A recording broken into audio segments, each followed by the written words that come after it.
Hey everybody, Danny Maud here, head professional at the Canterbury Golf Club in Kent. This week we're going to deal with a very popular question, which is what is the difference between chipping and pitching? In this video we're going to talk about exactly what is that difference and the specific techniques that you need for both chipping and pitching. They are similar, but they require a couple of little changes which we're going to discuss in this training. So without further ado, let's get cracking.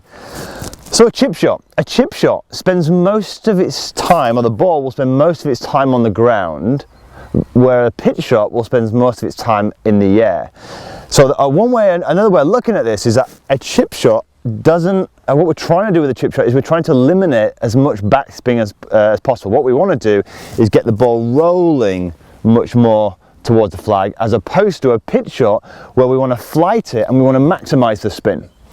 So let me show you exactly what this looks like. So with a chip shot, what we're doing is we are generally going to be taking a much less lofted golf club. So I've got a 9-iron here because again I want to eliminate as much backspin as possible.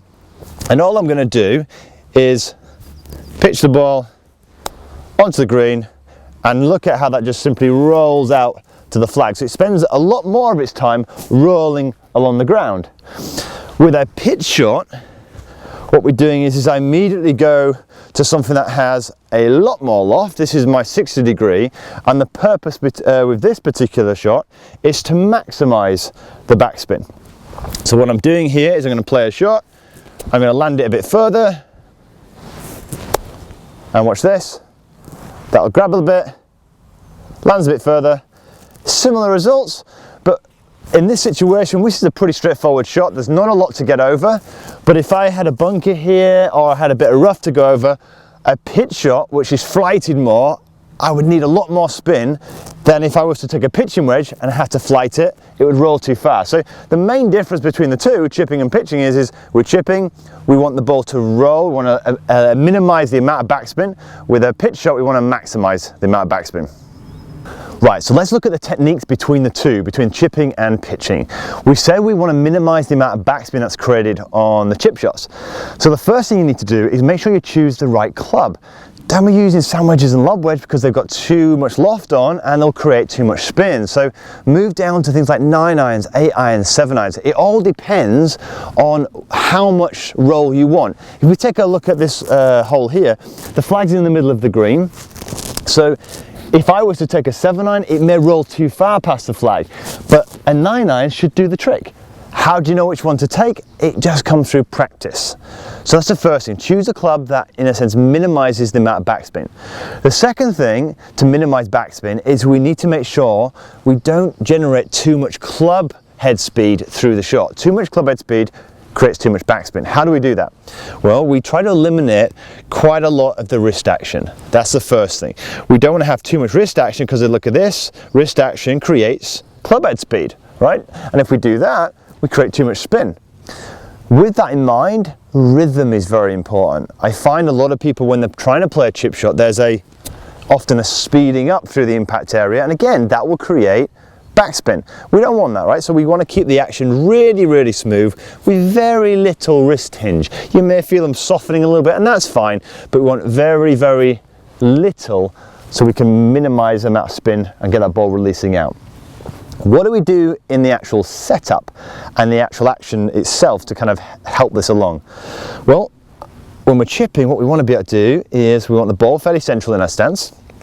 We want the handle of the golf club fairly vertical, maybe a fraction almost opposite inside left thigh, but quite vertical. And I like to stand quite close to my chip shot. I want to try and get quite vertical, so much more over the golf ball. And I let my arms just hang down like this, almost forming this triangle. Now when I'm chipping, what's very important, what I'd like to do is just start to swing this triangle backwards and forwards and make sure there's a little movement and a little turn going through. So you can see here, almost with my knees and my body and my hips, everything's turning through. Very, very important. If you don't allow this turn to go through, what will happen is you'll stay still like this, and unfortunately the wrist will start to flick and it will compromise your strike. So when you're playing, we want to keep this lovely rhythm going backwards and forward. So let's see what that looks like. So from here, I'm quite close to the golf ball clubs, fairly vertical, and forming this nice simple triangle here, and I'm just letting that release, beautifully out. You can see it's continuing to roll beautifully out to the flag. Notice the rhythm of that, it's nice and smooth. So that's what we're trying to do. It's very, very basic technique. One thing, however, to look out for, which I've noticed when people do this, is, again, just a couple of things to be aware of. When you're setting up, you may have been told to put your weight on your left side. I'm happy with that. But a lot of people put it on the left side incorrectly. They tend to slide their weight to the left side like this, and that sends their sternum, look at my zip here, over to the right hand side. So we want to minimize backspin, but we need to make sure we strike it as well. How do we do that? Well, we've got to keep our sternum directly over the golf ball, and the way to do that is to keep almost your shoulders feeling at the level, or you may even feel like your left shoulder is lower than your right shoulder. What this encourages you to do is always make sure that you're getting this downward strike on the golf ball. If I was to move my hips forward or get my weight forward and get this falling back, either my sternum falls back and I end up hitting almost behind the ball and thinning it. Right? So there's the first thing to watch out for. Make sure that you get what may feel like your left shoulder's lower, but you know, if we put it on camera, you probably have level shoulders. The second thing we want to, I've often found when people are chipping is they are a little bit floppy, right? So there's too much movement going on, the wrists are flying all over the place.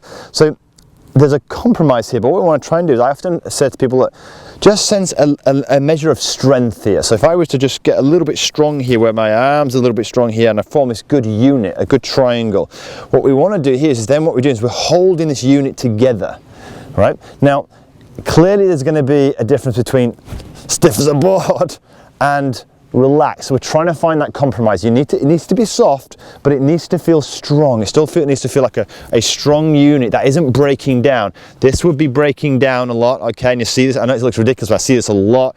All the legs, all the core, all breaking down. Nice strong unit, backwards and forwards, yeah? Now, when we move on to pitching, there are some similarities. We said, look, what do we do with pitching? We want to maximize the amount of backspin we get on pitches. So, what do we do?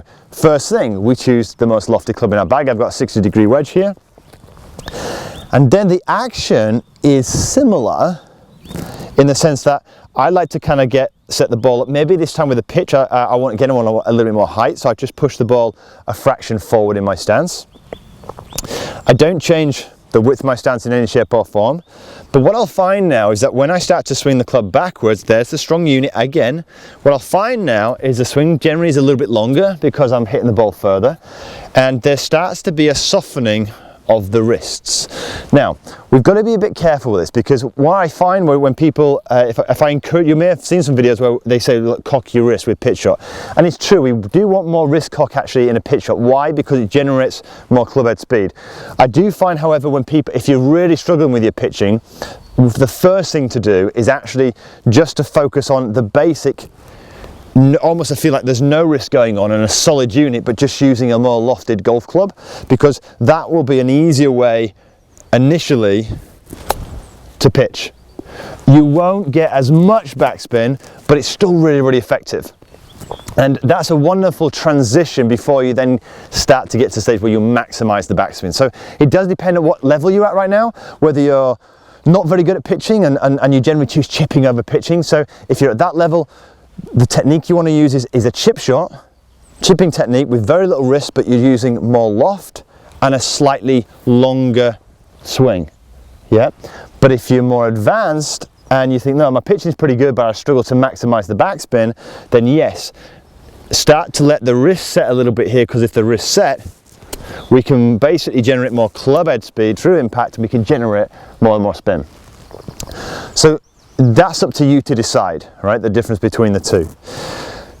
What I will talk about now is the type of strike that's required. So with chipping, we generally strike the ball first, and we want to strike the ball and let it release. With pitching, what I often do is we tend to use a little bit more of the bounce. So what I'm doing now when we're pitching is we want to start to strike the ball or the ground slightly behind the ball, just a fraction, a millimeter or two behind the ball, and I'm letting the bounce bruise the ground. So it looks something like this. When I'm pitching here, I'm allowing the club to bottom out behind the ball slightly with a bounce. It releases a bit higher, and watch this. Pretty good. Not bad, eh? But what that does, it floats higher, grabs a little bit quicker, and is a far more efficient way of generating that backspin. All right, let's summarize. So what have we done today? We've discussed the difference between chipping and pitching. What is the difference? Chipping, we're trying to minimize the amount of backspin, and pitching, we're trying to maximize the amount of backspin. What's the first thing you need to do to kind of get this going? Choose the right golf club. Choose a lofted golf club if you want to maximize spin, and a lower lofted golf club if you want the ball to release. The second thing we want to do is if you want the ball to be rolling out a little bit faster so it's a proper chip, you want to minimize the amount of club head speed that you generate. How do you do that? Well, you keep the action nice and smooth, and you have very little wrist hinge. If you want to maximize backspin, then what we do is we have more acceleration through the impact area, and we start to add a little bit more wrist hinge here. But remember, there's a caveat with this. It all depends what level you're at. If you're generally choosing chipping because you're scared of using the most lofty clubs, then the first thing to do is take what we've done in the training, use a lofty club with a chipping action, and you'll find it far easier. So you'll start to get a nice bit of height on the shot, the ball will land a little bit softer, and you'll still have some control. You won't have the max amount of backspin, but you'll have a lot more control than if you were to just take a 9 or a pitching wedge.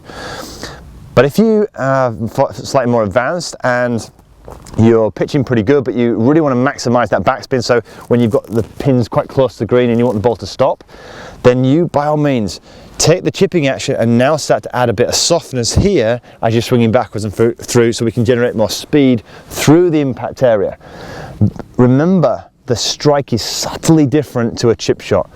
We're trying to catch a few millimeters behind the ball with the bounce of the club. We want that bounce sliding through under the ball so we can generate that speed. And it also makes the elevation a lot easier to get. So I hope you find this training really, really useful. If you did and you think somebody else is really struggling with chipping or pitching, please share it. It really helps. And of course, if you're enjoying the training and you're currently not receiving it in your inbox every week, don't forget to subscribe to the channel and press the bell. Until next week, have a great golfing week.